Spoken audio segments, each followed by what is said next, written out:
La société d'aujourd'hui est composée d'une kyrielle d'institutions. Partant des institutions politiques, institutions juridiques, institutions religieuses, jusqu'aux institutions de classe sociale, de tradition et de profession. Il est clair de l'influence profonde que ces institutions traditionnalistes ont eue sur l'élaboration de nos compréhensions et perspectives. Pourtant, de toutes les institutions sociales dans lesquelles nous sommes nés, dirigées par et conditionnées pour, il semble n'y avoir aucun autre système pris pour acquis et incompris tel que le système monétaire. Prenant presque des proportions religieuses, l'institution monétaire établie existe comme une des formes les plus indiscutables de foi qui soit. Comment l'argent est créé, les politiques par lesquelles elle est gouvernée et comment il affecte réellement la société ne semblent pas intéresser la grande majorité de la population.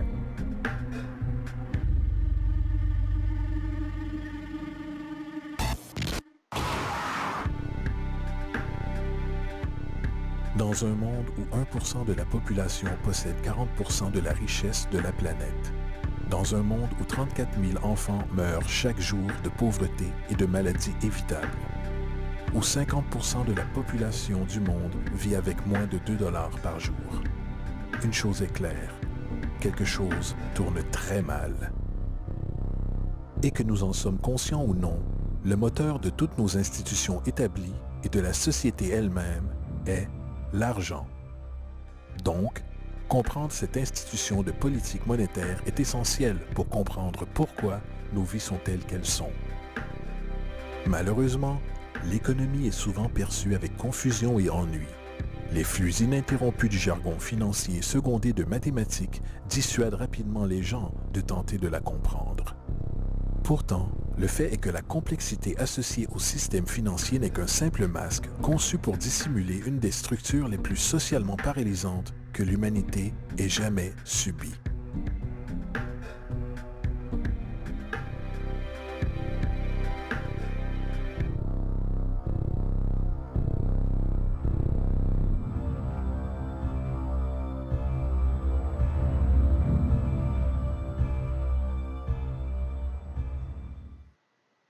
Il y a quelques années, la Banque centrale des États-Unis, la Réserve fédérale, a produit un document intitulé Modern Money Mechanics. Cette publication a détaillé la pratique institutionnalisée de création d'argent utilisée par la Réserve fédérale et le tissu de banques commerciales mondiales qu'elle supporte. Sur la page de garde, le document déclare son objectif. Le but de ce livret est de décrire le processus fondamental de création d'argent dans un système bancaire de réserve fractionnaire. Il procède alors à la description de ce processus de réserve fractionnaire par l'intermédiaire de différentes terminologies bancaires. Une traduction qui donne quelque chose comme suit. Le gouvernement des États-Unis décide qu'il a besoin d'argent, donc il appelle la Réserve fédérale et demande, disons, 10 milliards de dollars. La Fed répond, certainement, nous vous achetons pour 10 milliards de dollars en obligations d'État. Donc, le gouvernement prend quelques morceaux de papier, il y dessine quelques motifs officiels et les appelle bons du trésor. Il les évalue à 10 milliards de dollars et les envoie à la Fed. À leur tour, les gens de la Fed déploient un tas tout aussi impressionnant de morceaux de papier. Seulement, cette fois, ils sont appelés billets de la Réserve fédérale représentant également une valeur de 10 milliards de dollars. La Fed échange alors ces billets contre les obligations. Une fois cet échange complété, le gouvernement prend les 10 milliards en billets de banque et les dépose dans un compte bancaire. Et de ce dépôt, les billets deviennent officiellement de l'argent légal, ajoutant 10 milliards au stock en devises américaines. Et voilà, 10 milliards de dollars tout neufs ont été créés. Bien sûr, cet exemple est une généralisation, car en réalité, cette transaction se produit par voie électronique, sans aucun papier. En fait, seulement 3% de devises américaines existent physiquement. Les autres 97% existent essentiellement dans des ordinateurs. Maintenant, les obligations d'État sont par conception des instruments de dette. Et quand la Fed achète ses obligations avec de l'argent qu'elle a créé réellement de toutes pièces, l'État promet en fait de rembourser cet argent à la Fed. En d'autres termes, l'argent a été créé à partir d'une dette. Ce paradoxe troublant pour l'esprit, de la façon dont l'argent ou une valeur peut être créée à partir d'une dette ou obligation, deviendra plus clair au fur et à mesure de cet exercice. Donc, l'échange a été fait et maintenant 10 milliards de dollars attendent dans un compte bancaire commercial. C'est ici que ça devient vraiment intéressant. Comme fondé sur la pratique des réserves fractionnaires, ce dépôt de 10 milliards de dollars devient instantanément partie des réserves de la banque comme tous les dépôts le sont. Et en respectant des conditions des réserves comme indiqué dans Modern Money Mechanics, une banque doit légalement maintenir des réserves égales à un pourcentage obligatoire de ses dépôts. Ce qu'il quantifie ensuite en déclarant, en vertu de la réglementation en vigueur, la réserve exigée pour la plupart des comptes transactionnels est de 10 %. Ce qui signifie que pour un dépôt de 10 milliards de dollars, 10 %, soit 1 milliard, est retenu en tant que réserve obligatoire, alors que les 9 milliards restants sont considérés comme un surplus de réserve et peuvent être utilisés comme la base de nouveaux prêts. Maintenant, il est logique de présumer que ces 9 milliards sont générés à partir du dépôt de 10 milliards. Toutefois, ce n'est en réalité pas le cas. Ce qui se passe réellement est que les 9 milliards sont tout simplement créés de toutes pièces, en plus du dépôt de 10 milliards existant. Et voici comment le stock d'argent est gonflé. Comme indiqué dans Modern Money Mechanics, bien sûr, elles, les banques, ne paient pas réellement les emprunts avec l'argent qu'elles reçoivent en dépôt. Si elles le faisaient, aucun argent supplémentaire ne serait créé. Ce qu'elles font lorsqu'elles réalisent un prêt est d'accepter des obligations, contrats d'emprunt, en échange d'avoir, argent, sur le compte transactionnel de l'emprunteur. En d'autres termes, les 9 milliards peuvent être créés à partir de rien, tout simplement parce qu'il y a une demande pour un tel emprunt et qu'il y a un dépôt de 10 milliards pour satisfaire les obligations de réserve. Maintenant, supposons que quelqu'un arrive dans une banque et emprunte les 9 milliards nouvellement disponibles. Ils vont alors certainement prendre cet argent et le déposer dans leur propre compte bancaire. L'opération se répète alors, car ce dépôt fait devient partie des réserves de la banque. Soit 10 % sont isolés et à nouveau 90 % des 9 milliards ou 8,1 milliards sont maintenant disponibles comme argent nouvellement créé permettant de nouveaux emprunts. Et bien sûr, ces 8,1 peuvent être prêtés et déposés à leur tour créant 7,2 milliards supplémentaires, puis 6,5 milliards, puis 5,9 milliards, etc. Ce cycle de dépôt-emprunt d'argent peut techniquement continuer à l'infini. Le résultat mathématique moyen résultant est qu'environ 90 milliards de dollars peuvent être créés à partir des 10 milliards d'origine. En d'autres termes, pour chaque dépôt fait dans le système bancaire, environ 9 fois le montant peut être créé de toutes pièces. Money jitters. Ask the obliging Bank of America for a jar of soothing instant money, M-O-N-E-Y, in the form of a convenient personal loan. Donc, maintenant que nous comprenons comment l'argent est créé par ce système bancaire de réserve fractionnaire, une question logique, encore illusoire, peut venir à l'esprit. Quoi donc donne réellement sa valeur à l'argent nouvellement créé? La réponse, l'argent qui existe déjà. Le nouvel argent vole essentiellement sa valeur en stock existant.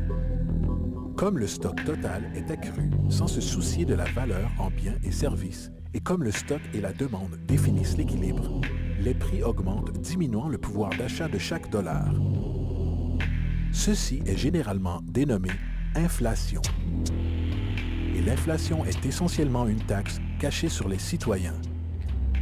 What is the advice that you generally get? And that is inflate the currency. They don't say debase the currency. They don't say devalue the currency. They don't say cheat the people who are saved. They say lower the interest rates. The real deception is when we distort the value of money, when we create money out of thin air. We have no savings, and yet there's so-called capital. So my question boils down to this. How in the world can we expect to solve the problems of inflation, that is, the increase in the supply of money, with more inflation? Bien sûr, ce n'est pas possible. Le système de réserve fractionnaire de l'expansion monétaire est fondamentalement inflationniste, car le fait de dilater la provision d'argent sans avoir une croissance proportionnelle des biens et des services dans l'économie dévaluera toujours une monnaie. En fait, un bref aperçu historique sur la valeur du dollar américain en comparaison avec le stock d'argent reflète complètement cette observation. Une relation inversée est évidente. $1 en 1913 nécessiterait 21,6 $ en 2007 pour une valeur équivalente. ce qui représente une dévaluation de 96% depuis que la Réserve fédérale existe. Maintenant, si cette réalité d'inflation inhérente et perpétuelle semble absurde et se mordre la queue économiquement, attendez un instant, car absurdité est un euphémisme comparé au fonctionnement de notre système financier. En effet, à l'intérieur de notre système financier, l'argent est une dette, et une dette est de l'argent. Voici un diagramme du stock d'argent américain entre 1950 et 2006. Voici un diagramme de la dette nationale américaine durant la même période. Intéressant est-il, les tendances sont pratiquement les mêmes. Car plus il y a d'argent, plus il y a de dettes. Plus il y a de dettes, plus il y a d'argent. Autrement dit, chaque dollar de votre portefeuille est dû à quelqu'un par quelqu'un. Car n'oubliez pas, le seul moyen pour l'argent d'exister est par l'intermédiaire d'emprunts. Par conséquent, si tout le monde dans le pays était capable de payer tous les dettes, y compris l'État, il n'y aurait pas un dollar en circulation.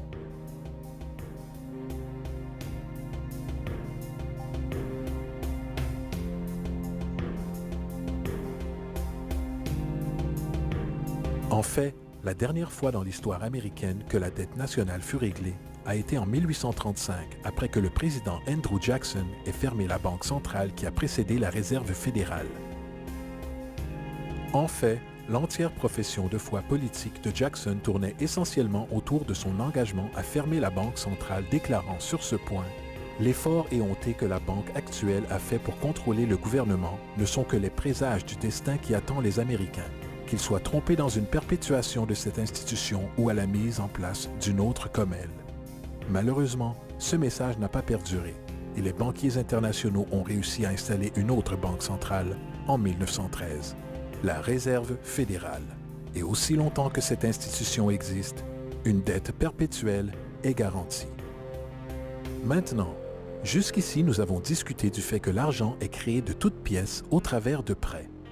Ces prêts sur des réserves bancaires et ces réserves sont dérivées de dépôts. Et au travers de ce système de réserves fractionnaires, chaque dépôt peut créer 9 fois sa valeur d'origine, après quoi la dévaluation du stock d'argent existant hausse les prix dans la société. Et comme cet argent est créé au travers de dettes et circule aléatoirement dans le commerce, les gens deviennent détachés de leurs dettes d'origine et un déséquilibre existe lorsque les gens sont forcés à rivaliser pour du travail afin d'extraire suffisamment d'argent du stock monétaire pour subvenir à leurs besoins. Aussi dysfonctionnel et arriéré que tout ceci peut paraître, il y a encore une chose que nous avons omis de cette équation. Et c'est cet élément de la structure qui révèle la frauduleuse nature du système lui-même. L'application d'intérêts. Quand l'État emprunte de l'argent à la Fed ou qu'une personne emprunte de l'argent à une banque, il doit presque toujours rembourser avec des intérêts bruts. En d'autres termes, presque chaque dollar qui existe doit au final retourner dans une banque avec les intérêts payés également. Mais si tout l'argent est emprunté à la banque centrale et est gonflé par les banques commerciales au travers de prêts, seulement ce qui est dénommé comme le principal est créé depuis le stock d'argent. Alors maintenant, où est l'argent permettant de couvrir tous les intérêts dus? Nulle part. Il n'existe pas.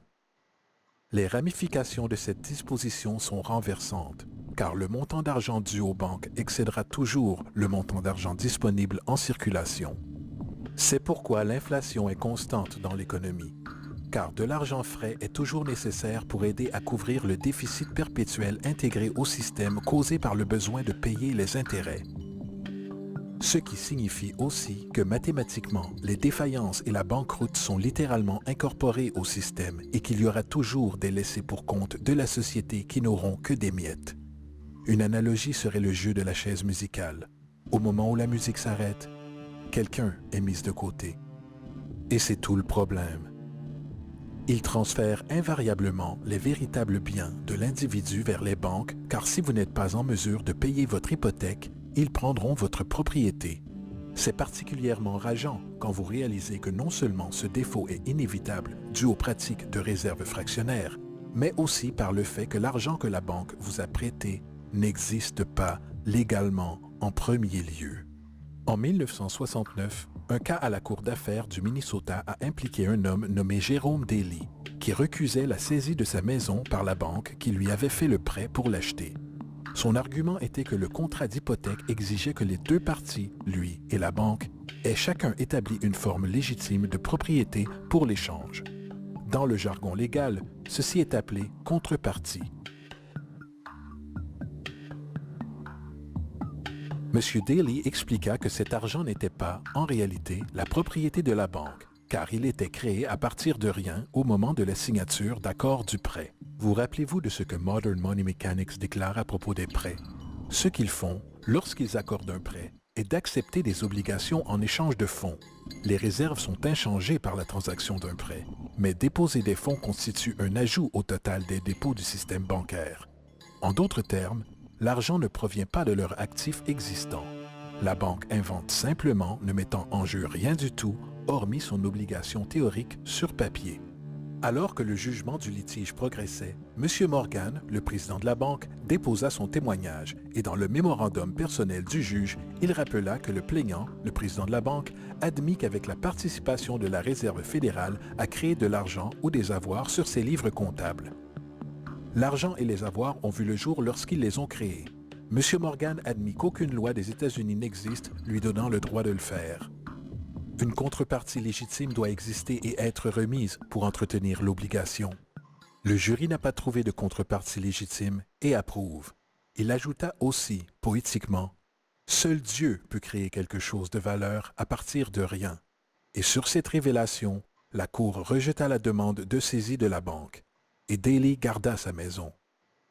Les implications de la décision de cette Cour sont immenses, car à chaque fois que vous empruntez de l'argent à une banque, que ce soit pour une hypothèque ou une facture par carte de crédit, l'argent que l'on vous donne n'est pas seulement contrefait, il est illégitime comme forme de contrepartie et par conséquent annule le contrat de remboursement, car la banque n'a jamais été en possession de cet argent.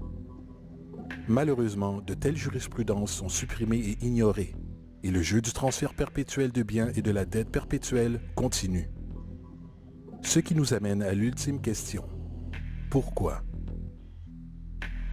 Pendant la guerre civile américaine, le président Lincoln contourna les prêts à fort taux d'intérêt offerts par les banques européennes et décida de suivre ce que les pères fondateurs préconisaient, qui était de créer une monnaie indépendante et intrinsèquement sans dette. Elle a été appelée la Greenback. Peu après que cette mesure fut prise, un document interne circula entre différents intérêts banquiers anglais et américains, déclarant « L'esclavage n'est autre que la possession du travail et porte avec lui le soin des travailleurs, alors que le plan européen est que le capital doit contrôler le travail en contrôlant les salaires, ce qui peut être fait en contrôlant l'argent. Il n'est pas bon d'autoriser la greenback, car nous ne pouvons la contrôler. » La politique de réserve fractionnaire perpétrée par la Réserve fédérale qui s'est répandue en pratique dans la grande majorité des banques dans le monde est en réalité un système d'esclavage moderne. Pensez-y. L'argent est créé à partir de dettes. Que font les gens lorsqu'ils sont débiteurs? Ils se proposent à l'embauche pour rembourser. Mais si l'argent ne peut être créé qu'à partir d'emprunts, comment la société peut être délivrée des dettes? Elle ne peut pas. Et c'est l'objectif. Et c'est la peur de perdre ses avoirs, secondée par la lutte pour garder le dessus, avec une dette perpétuelle et l'inflation inhérente au système, aggravée d'une pénurie incontournable dans la provision d'argent même, créée par des intérêts qui ne pourront jamais être remboursés, qui gardent l'esclave salarié dans ce chemin.